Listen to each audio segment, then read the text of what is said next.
우리나라 장이 8천 얼마까지 갔는데 환율이 지금 1,530원 뚫고 오늘 재경부에서 막 구두 개입도 하고 했는데 이게 어째서 그런 거냐 많이 궁금해하세요.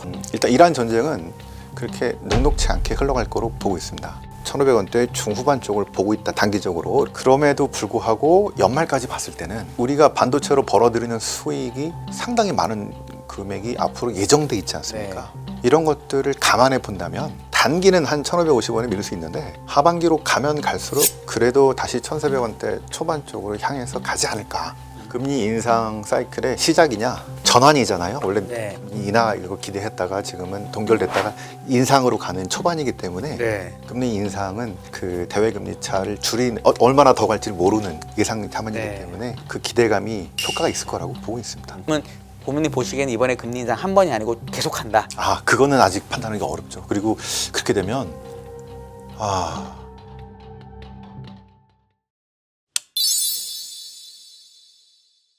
신환종 한국투자증권 고문님 모셨습니다. 어서 오세요. 네, 안녕하세요. 반갑습니다. 저희가 1, 2부는 좀 이슈 중심으로 또 젠슨항이 온다고 하니까 이것저것 막 짚어봤는데 사실은 또 우리가 매크로가 항상 또 우리 중심에 있잖아요. 그래서 매크로 단에서 여쭤보고 싶은 게 반도체가 국내 증시 또 미국 증시 무겁게 좀 무섭게 끌어올리는 상황이긴 한데 사실은 변동성도 굉장히 크게 느껴지잖아요. 일단은 시장 흐름 전반적으로 어떻게 보시는지와 매크로 관점에서도 이게 어떻게 작용하고 있는지 좀 함께 짚어주시면 좋을 것 같습니다. 일단 그 지수는 반도체의 리레이팅을 중심으로 해서 그 추가 상승 동력이 남아 있다. 그다음에 두 번째는 매크로는 되게 불안하다. 뭐 물가도 그렇고 금리, 그다음에 환율, 매크로는 되게 불안하다. 세 번째는 국내 이 종목으로 너무 쏠림이 심하고 레버리지 ETF 때문에 변동성은 엄청나게 심할 것 같다. 앞으로 요 세 가지로 인해서 저는 6월, 7월 시장이 특히 이제 국내 주식 시장이 그 변동성은 엄청나게 커지는 가운데 그럼에도 불구하고 전체 지수 상승을 계속 하지 않을까. 우상향인 가운데 변동성은 극심할 거다. 이 변동성 잘 타면 이제 돈 많이 벌 수 있는 거고요. 엇갈려서 타면 큰일 나고. 납니다, 이제. 그런 상황이 될 것 같다. 이렇게 간단하게 설명할 수 있을 것 같습니다. 결국 그러면은 변동성이라는 건 뭐 주식하는 사람이 어쩔 수 없는 건데 사실 이렇게 우리나라 장이 8천 얼마까지 갔는데 환율이 지금 1,530원 뚫고 오늘 그래서 재경부에서 막 구두 개입도 하고 했는데 이게 어째서 그런 거냐 많이 궁금해하세요. 환율이 무역수지 흑자가 올해 정말 역대급이 날 텐데도 이렇다 보니까 이거에 대해서 우리 고문님 어떻게 보시는지 궁금합니다. 저희가 한 1997년 외환위기 이후에 한 25년인가요? 27, 8년 정도의 그 환 변동성을 보면은 핵심적인 요인이 그때 있었잖아요. 그 뭐 2000년 초반에는 경상수지 흑자, 우리가 지금 늘 얘기하는 돈 많이 버는데 왜 그때는 중국 특수로 인해서 우리가 환이 되게 강세로 갔었고 이게 한 2015년까지 그랬고 근데 그 15년 이후에는 여러 가지 요인들로 인해서 그게 잘 먹히지 않습니다. 그리고 나서는 아마 많이 나왔던 얘기가 이제 대외 금리 차, 성장이 미국이 높고 우리가 낮고, 그러니까 미국이 언제부터 금리가 높아지는 상황, 우리는 낮고, 그러면 돈은 당연히 밖으로 가는 게 맞죠. 요거는 상당히 오랫동안 앞으로도 지속될 거고요. 그 다음에 해외 FDI 투자가 요 몇 년 전부터 계속 이루어지고 있었죠. 그 바이든 정부 때 특히 그런 것들도 있었고, 그 다음에 어떨 때는 엔화의 동조가 되고, 어떨 때는 신흥국의 동조가 되고, 뭐 이런 게 그때 화두에 따라서 또 있었습니다. 최근에서는 해외 금융 투자가 이제 중요했고 서학 개미들 이제 들어오라고 그랬는데 뭐 많이 투자가 안 되는 것 같은데도 왜 안 되냐? 지금은 가장 중요한 요인이 외국인들의 주식 매도와 리밸런싱의 그 자금 규모가 엄청나게 큰데 저희가 6천 조인가요 시총이? 그 중에 한 35% 정도가 외국인 자금이죠. 그러면 뭐 한 2,500개. 그런데 그 중에서 원래 투자했던 비중이 제가 글로벌 자산 배분을 한다 그러면은 한 1% 비중으로 삼성전자, 하이닉스 비롯해 한국에 넣었는데 어느 날 갑자기 이게 3배가 된 거죠. 그러면 일단 종목 문제도 있거니와 통화 문제가 있어요. 원화에 대한 익스포저가 너무 많아요. 그러면 이제 삼성전자 그 하이닉스 주식 줄이는 것도 있는데 그게 원한대로 되지 않았을 때 환을 해지를 합니다. 신규 투자도 그렇거니와 기존에 들어간 자산에 대해서도 강하게 해지를 반드시 하죠.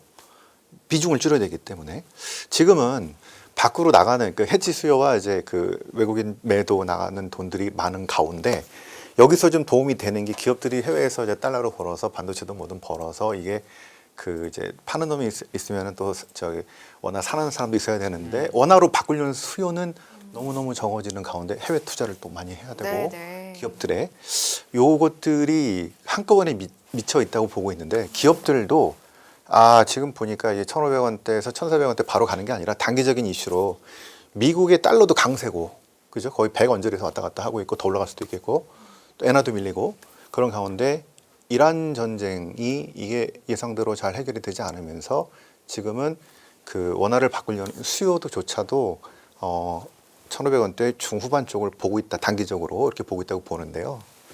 저는 일단 이란 전쟁은 그렇게 녹록치 않게 흘러갈 거로 보고 있습니다.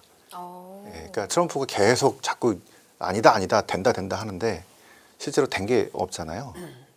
그리고 이게 종전이 아니라 휴전이잖아요. 휴전 MOU를 하는데도 이렇게 되게 어렵습니다. 뭐 뒤에 또 말씀드리겠습니다. 하여튼 그런 이슈로 인해서 이게 유가가 계속 부담이 되는 상황이라면 아마 1,500원을 넘어서 단기적으로는 1,550원을 향해서 갈 수는 있는데 네. 그럼에도 불구하고 연말까지 봤을 때는 외국인의 이제 저 주식 매도 리밸런싱 하는 수요가 정해져 있잖아요. 네. 이거는 지금 초반에 나오는 것들이고 그런데 우리가 반도체로 벌어들이는 수익이 상당히 많은 금액이 앞으로 예정돼 있지 않습니까? 이런 것들을 감안해 본다면 단기는 한 1,550원에 밀릴 수 있는데 하반기로 가면 갈수록 그래도 다시 1,400원대 초반 쪽으로 향해서 가지 않을까 이렇게 예상을 하고 있습니다. 아마 대부분의 증권사들이 하반기 전망이 이렇게 나오지 않을까요? 네. 그렇게 돼 있는데 네. 제가 궁금한 게 그래서 오늘 우리 재경부 부총리께서도 얘기한 게 채권하고 환율 양쪽에 약간 구두 개입을 한 게 채권 금리를 또 너무 우리나라를 위에 쪽으로 사람들이 보다 보니까 외국인이 또 우리나라 국채에 대한 매력을 좀 덜 생각하는 것도 있고 원래는 예를 들어 주식을 팔더라도 좀 국채를 산다든지 뭐 이런 식으로 많이 했었는데 지금은 양쪽으로 그냥 파는 그런 모습이 나타나다 보니까 그 국내 금리를 올리는 거는 네. 한국의 그 WGBI 그 채권들이 투자할 때 네. 어차피 장기 자금이니까 네. 상당히 메리트를 높이는 거죠. 오히려. 그러니까 메리트를 높이는데도 어차피 지금 단기적인 얘기를 하는 거니까 음. 그게 금리가 올라간 게 안 단기적으로. 사서 왜냐하면 WGBI 되면 다 환율 떨어지고 금리 떨어진다는데 전혀 나타나지 않는다는 얘기는 단기로, 예. 아직 안 들어온 거잖아요. 안 들어왔든 뭐 팔았든 뭐 정확하게는 모르겠지만 그런 느낌에서 약간 우리가 채권에 지금 이제 신현송 총재께서 금리를 올린다고 이런 게 됐는데 그거에 대한 방향성과도 혹시 연결이 되는 게 아닌가 싶어가지고요. 그건 혹시 어떻게 보세요? 일단 그 WGBI로 저희가 예상했던 3월부터 뭐 연말까지 들어오게 되는 자금들은 네. 꾸준히 들어오고 있다고 봅니다. 네. 근데 그게 지금 같은 상황에서는 강력하지가 않은 거죠. 네. 그리고 예상이 됐었고 600억 달러의 뭐 일부가 조금씩 차근차근 들어온다고 보여지니까. 네. 근데 그보다는 아까 그 리밸런싱을 통한 외국인 그 주식 매도 나가는 것들, 그다음에 이제 그 해지하는 수요들, 그리고 이제 달러를 갖고 와서 원화로 살려고 하는 수요들의 수급이 안 맞은 것들인데 저는 그래서 이제 우리 신현성 총재가 금리를 올려서 그러면은 미국과 국내와의 그 국내 금리 차 이제 대외 금리 차를 줄이는 거잖아요. 기준금리 기준으로는. 네. 네. 그러면 이제 글로벌 자금 흐름이 우리한테 더 올 수 있기 때문에 네. 그거는 이제 금리를 올리면은 환율의 이제 강세 전환 요인으로 네. 그 정책으로 네. 단기는 어려운데 대책으로 나와서 이렇게 천천히 이제 뭐 앞으로 한 2, 3개월 뒤에 이렇게 좀 내려오는 그런 방향으로 되지 않을까. 그런 정책의 효과가 있고 단기는 지금은 중동 전쟁 그다음에 뭐 그로 인한 그 달러 강세 또 엔화 약세 여기에 가장 영향을 받는다고 보기 때문에 네. 단기는 아마 1,550원을 찍을 수도 있다. 찍어도 뭐 너무 뭐 그런 얘기하신 분들, 채권 전문가분들 중에서 얘기하신 것처럼 이제 기준금리를 올려도 네. 이미 우리나라의 시중금리가 엄청나게 사실 뭐 어떤 분은 4번 얘기하는 분도 3번 얘기하는 분도 있는데 이미 기준금리 인상을 다 반영한 상태여서 실질적으로 기준금리를 올려도 대금리 차가 줄어드는 게 아니다. 그냥 이미 우리나라 금리가 올라가 있었으니까. 그래서 특별히 뭐 환율에 영향이 없다라는 의견도 있는데 이건 혹시 어떻게 생각하시나요, 고객님? 그게 이게 금리 인상 사이클의 시작이냐, 네. 아니면 한창 지나서냐, 네. 이제 한 일시적으로 한 번 하는 거냐? 이제 사이클의 진입이냐, 아니면 네. 많이 지나가서 반영이 된 거냐인데 지금은 전환이잖아요. 원래 네. 인하 이거 기대했다가 지금은 동결됐다가 인상으로 가는 초반이기 때문에 네. 금리 인상은 그 대외 금리 차를 얼마나 더 갈지를 모르는 예상 차만이기 네. 때문에 그 기대감이 효과가 있을 거라고 보고 있습니다. 그러면 고객님 보시기에는 이번에 금리 인상 한 번이 아니고 계속한다. 그거는 아직 판단하기가 어렵죠. 그리고 그렇게 되면 이게 지금 상황이 우리가 인플레이션 때문에 그 또 성장도 좋고 삼성전자 뭐 하이닉스 돈도 잘 벌고 하니까 네. 인플레이션이 있어도 금리를 올리는 게 당연한 거야라고 이렇게 해피한 것처럼 얘기하지만 그렇게 얘기를 하려고 하죠, 사람들이 지금. 그죠? 그렇죠. 근데 그거는 코스피 좋은 회사 얘기고 네. 그러니까 옛날에는 낙수 효과가 있어가지고 맞아요. 경제 성장이 이렇게 올라가고 대기업들 돈 벌고 이러면 쭉 내려가는데 그 반대로 그 스태그의 상황이 있죠.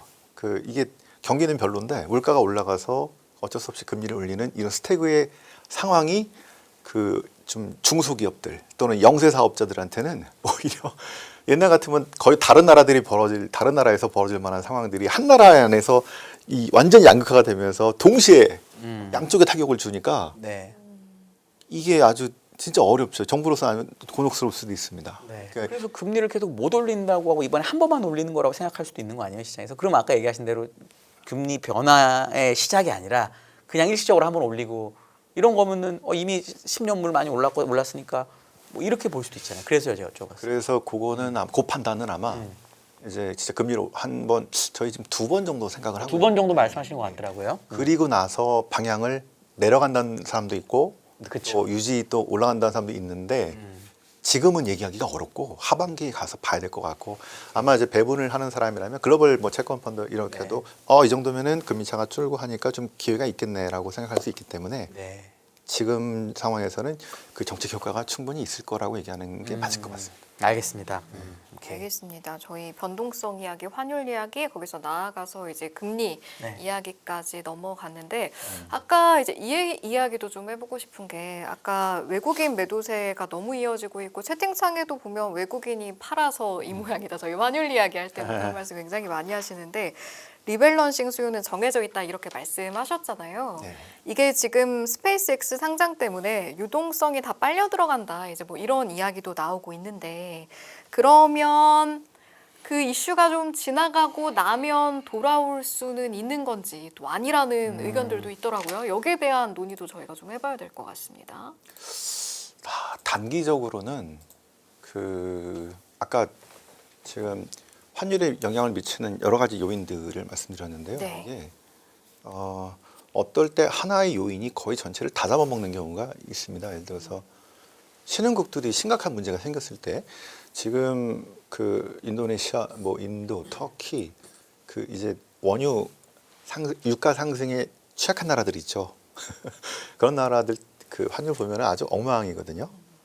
우리도 좀 부담스럽지만 그런데 더 심해요. 만약 그렇게 나온다면은 혹시 뭐 또 영향을 받을 수도 있고 한데 지금 같아서는 아까 말씀드렸던 외국인의 그 주식 선매도 뭐 이 정도 그리고 그 돈이 삼성전자 하이닉스가 아무리 좋다 하더라도 저라도 지금 그 스페이스X 또는 뭐 엔트로픽 등등의 그 우주항공에 대한 미국이 진짜 보류의 그 상장 IPO의 투자로 먼저 갔다 오는 게 맞지 않나 하는 생각입니다. 네. 저 개인적으로는 그러면은 일단 그쪽으로 자금이 좀 쏠릴 수밖에 없고 그 다음에 다시 배분을 할 때 일단 들어간 다음에 한 여름에 배분을 할 때는 한국의 메리트가 살아 있으면 오겠죠. 근데 저는 지금 정도 지금 뭐 골드만삭스 뭐 12,000원에 또 각 증권사들이 삼성전자와 하이닉스가 이제 과거랑 달리 완전히 구조적인 리레이팅을 하고 있는 상황들이잖아요. 그 동력이 살아 있다고 보기 때문에 그래도 그 한 여름 정도까지는 그리고 뭐 한 지금 9천을 넘어서 뭐 만 트라이를 하려고 하는 그 동력들이 살아있기 때문에 단기는 한 1,550원 갔다가 그 다음에는 좀 돌아오지 않을까 싶고 아까 말씀드린 것처럼 우리 무역수지 흑자들이 워낙 많은 게 예정돼 있기 때문에 네네. 그렇다면은 하반기에는 다시 이게 강세로 턴하는 시점이 여름부터는 좀 있지 않을까 이렇게 긍정적으로 좀 예상을 하고 참고 있습니다. 기다리면 그래도 예. 그 유동성이 어느 정도는 돌아올 수 있다. 네, 확실하게 또 우리가 돈 네. 벌 게 있기 때문에. 근데 이제 나가는 돈은 유출되는 건 한계가 있는데 그런데 그 좀 더 길게 보면은요. 네. 올해가 아니고 아까 제가 이제 올해 말까지는 다시 강세로 간다 그랬잖아요. 근데 네네. 내년이나 후년을 그냥 생각을 해보시죠. 네. 그러면 그 삼성전자 하이닉스의 이렇게 엄청난 그 수익이 만약에 없었다면 그냥 그 전에 평시였다면 그냥 약세로 봤을 것 같습니다. 왜냐하면 그 우리 KDI에서 나오는 잠재 성장률 너무 낮잖아요. 아까 말씀드렸던 내외 금리 차. 한국이 미국보다 금리가 낮은 이게 성장에 결국 달려 있는데 잠재 성장률이 너무 차이가 나잖아요. 그러면 그 우리가 예를 들어서 만을 넘었다고 치죠. 뭐 여름이든 뭐 2분기, 3분기든 만을 넘고 나서 그 엄청난 자금들이 그냥 한국 시장에 머물러 있을까요? 아니면 우리 그동안 한 두세 배 벌었는데 우리 말고 또 어디 좋은데 다른 나라 중에서 더 좋은 수익을 올릴 만한 데 없을까라고 찾지 않을까요? 우리가 경제 성장률이 만약에 잠재 성장률이 1.7 이렇다 치고 미국이 뭐 만약에 2% 된다 그러면 밖에 더 많은 기회가 그 성장에 따라 있잖아요. 금리도 높고. 그러면 밖으로 나가는 게 그게 인지상정입니다. 그죠? 이게 보통이고 내년에는 우리가 국민성장펀드 뭐 등등으로 해서 지금 엄청나게 투자를 하려고 하는데 제대로 잠재 성장률을 높일 수 있는 그런 걸 만들지 못하면은 내년에 돈이 다 또 해외로 가서 길게 봤을 때는 지금보다 더 약세가 될 장기적으로 될 수 있기 때문에 그거를 막기 위해서는 이제 잠재 성장률을 끌어낼 수 있는 그런 그 성장 기회들에 좀 투자를 잘해서 끌어내야 되는데 과연 잘할 수 있을까? 이게 지금 퀘스천인 거죠. 네. 장기로는 저는 약세로 봅니다. 그러면 이제 분리를 해서 봐야겠네요. 단기로 보고 올해까지 이제 유동성이 들어오는 거 보고 내년까지 내후년까지 유지될 수 있는지 다 분리해서 좀 보는 게 좋겠다라는 의견으로 제가 정리해보겠습니다. 네. 알겠습니다. 이제 미국의 결국 금리 움직임도 너무너무 주식이나 채권이 중요하니까 결국 그걸 고용하고 물가가 결정한다는 게 이제 일반적인 이코노미스트들의 의견이시잖아요. 네. 고용 물가 판단이 매우 중요해 보이는데 우리 고모님은 어떻게 판단하시나 궁금합니다. 미국 경우에. 네, 그 뭐 한 10만 건 뭐 등등 나오게 될 가능성이 취업자 수 기준 취업자 말씀하시는 수 거죠? 기준으로 네. 나오게 된다면 뭐 그게 과열된 것도 아니고 그때 위험한 것도 아니고 이렇게 나올 것 같은데요. 문제는 이제 물가일 것 같습니다. 네. 지금 그 금리 상승이 이제 물가고 결국에는 그 이란 전쟁이죠. 저는 그 이제 저는 이제 석사 전공이 그 정치학이어서 실은 지정학 쪽인데 그 저희가 그 정치외교학에서 배우는 게 외교 정책 결정론이라는 게 있습니다. 이란 쪽, 미국 쪽. 미국은 좀 간단하죠. 예전에 우리가 쿠바 미사일 위기 이런 걸 보면서 그 위기 때 도대체 어떻게 결정을 했는가 관료제를 통해서 각 부서별로 이기적인 걸 얘기하지만 나중에 케네디가 딱 정리해서 정책이 나오죠. 지금은 뭐 트럼프 위주로 하니까 좀 간단한 편인데 이란 쪽이 무지하게 복잡하죠. 특히 약소국의 외교정책 결정론이 되게 복잡합니다. 그런데 지금 대부분이 이란 경제가 너무 안 좋아서 이란도 이제 타협을 하러 나올 거고 트럼프도 이제 중간 선거 때문에 얘기를 하는데 저는 그 이란이 하나가 아니라 이 되게 파편화돼 있잖아요. 이란 국가를 보는 게 아니고 이란의 혁명 수비대에만 초점을 맞춰야 될 필요가 있는데 거기서 이제 협상파 또 강경파가 있는데 강경파 입장에서는 전체 이란이 중요한 게 아니고 혁명 수비대가 갖고 있는 이 이권을 전쟁 후에 얼마나 잘 계속해서 유지할 수 있는 그런 협상을 할 것인가. 그러면 신정 정치 체제가 유지돼야 되는데 그 호메니의 유지였던 그 핵 프로그램에서의 그 지금 레드라인이라는 것들을 트럼프가 얘기하는 것처럼 과연 쉽게 그게 타협이 될까? 그래서 휴전은 뭐 될 수 있다고 보는데요. 종전은 정말 쉽지 않을 것 같습니다. 그러니까 지금 휴전이 60일씩 이렇게 연장되면은 실은 중간선거 이후로도 갈 수 있거든요. 그런데 이렇게 되면 호르무즈가 완전 해결이 아니고 부분 개방? 그러면은 WTI는 90 언저리에서 놓을 가능성이 높고요. 90에서 100 있다가 또 싸우게 되면은 다시 100 올라가고요. 그리고 완전히 개방 안 되는 상태에서 이 오래 가게 되면은 점점점 높아질 가능성이 높아서 지금 가뜩이나 안 좋은 물가를 자극을 하게 되기 때문에 미국의 물가는 지금은 아직까지는 괜찮은데 뒤로 가면 갈수록 부담이 되는 상황이 가서 자꾸 이제 한쪽에서는 일시적이다 얘기를 하고 한쪽은 구조적인 데다가 지금 이 공급과 이 문제가 튀어나왔다고 보고 있는데 저는 이제 후자 쪽으로 가서 지금은 금리를 그 인하도 인상도 아직 얘기할 단계는 아닌 것 같은 그래서 동결이 지금 상황에서는 맞긴 한데 이대로 간다면 이란 전쟁이 휴전 정도로 그 휴전도 쉽지는 않지만 거기 가서 부분 봉쇄로 마무리가 계속 연장이 된다면 후반에 가서는 이제 인상을 진짜 해야 되는 상황으로 갈 수 있다는 것들이 반영되기 시작하면은 그때부터는 매크로의 가장 악재죠. 그러면 이제 그 지금 보고 있는 우리 금리들은 지금보다 실은 더 높아져야 될 뭐 상황이 이렇게 전개될 수 있다고 생각하고 있습니다. 알겠습니다. 이제 저희가 최근 들어서는 장기 국제금리 변동성이 이제 계속해서 확대되는 부분 주목하고 있고 여기에 따른 금리 인상이라던가 주요국들의 그런 동향도 계속해서 보게 되는데 AI가 새로운 채권 시장 변수로 부상하고 있다. 이게 아무래도 뭐 인프라 투자나 데이터 센터 건설 경쟁이 잇따르면서 이게 좀 작용할 수 있다. 뭐 이런 의견도 있는 것 같던데 이런 주장은 좀 어떻게 생각하시는지도 궁금합니다. 아 그게 네. 그 저는 이제 크레딧 애널리스트거든요. 였거든요. 그러니까 이제 채권 중에서 이제 회사채 자금 조달 쪽이 그거를 예전에 많이 봤었는데 네. 이게 실은 그 크레딧 채권에 대한 얘기입니다. 예를 들어서 구글 요번에 알파벳이죠. 유상증자 넘어서 이제 네. 그 동안은 이 그 빅테크들이 자기 돈으로 투자했는데 네.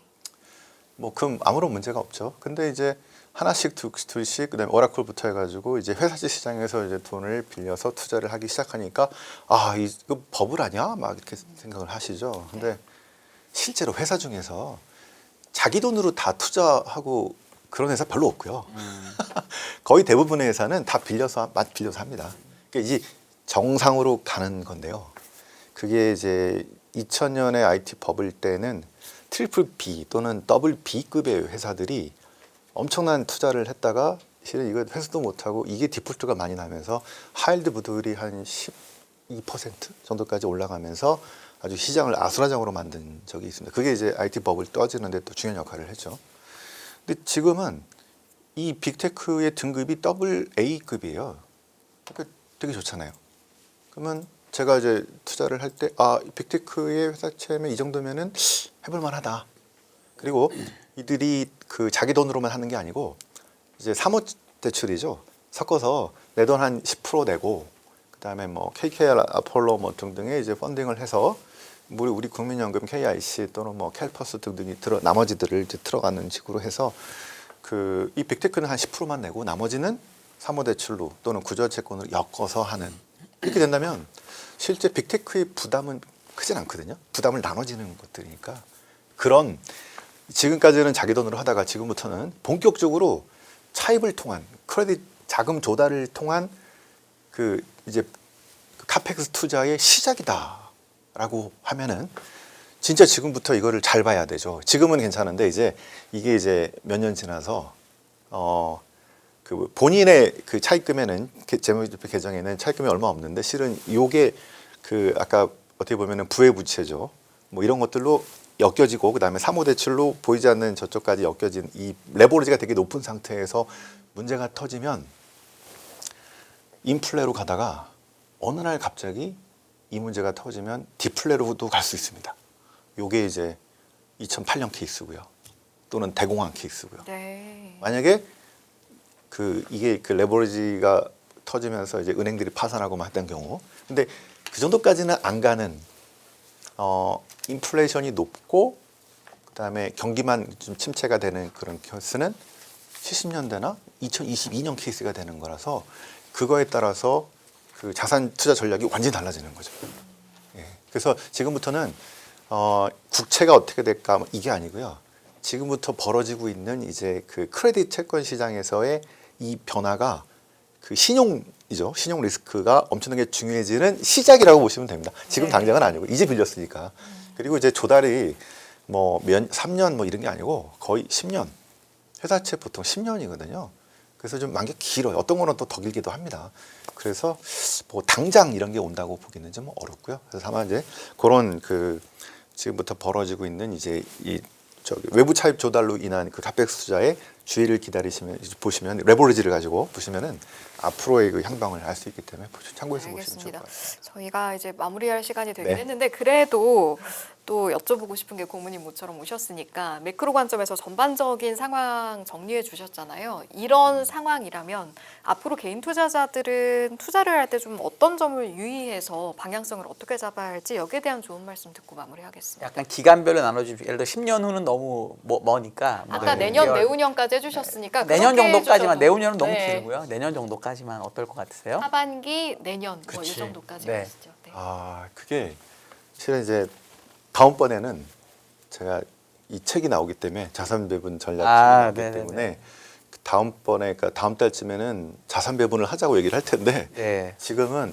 아직 동력이 살아남아 있는 것 같습니다. 주식시장에요. 네, 특히 네. 삼성전자와 하이닉스로 비롯되는 이거는 제가 보기에는 그 글로벌 차원의 그런 우리 변화기 때문에 아직 동력은 살아 있는데 아까 말씀드린 레버리지를 통해서 지금 변동성이 너무 크니까 상승할 때마다 그 이게 채권으로 갈 수도 없거든요 지금. 그래서 상승할 때마다 일부를 현금화해서 갖고 있다가 또 너무 많이 떨어지거나 비이성적으로 움직였을 때 그 현금을 또 사는 방식 이렇게 해서 당분간 요 상승장을 좀 즐기시고 아마 다음번쯤에는 제가 이제는 자산 배분을 어떻게 하자라고 책이 나오면서 네. 말씀을 드릴 수 있을 것 같습니다. 그때까지는 좀 유보해 놓겠습니다. 알겠습니다. 알겠습니다. 빨리 모셔서 일단 들어봐야겠네요. 오늘 3부 신한종 한국투자증권 고문님과 함께했습니다. 잘 들었습니다. 네, 감사합니다. 감사합니다.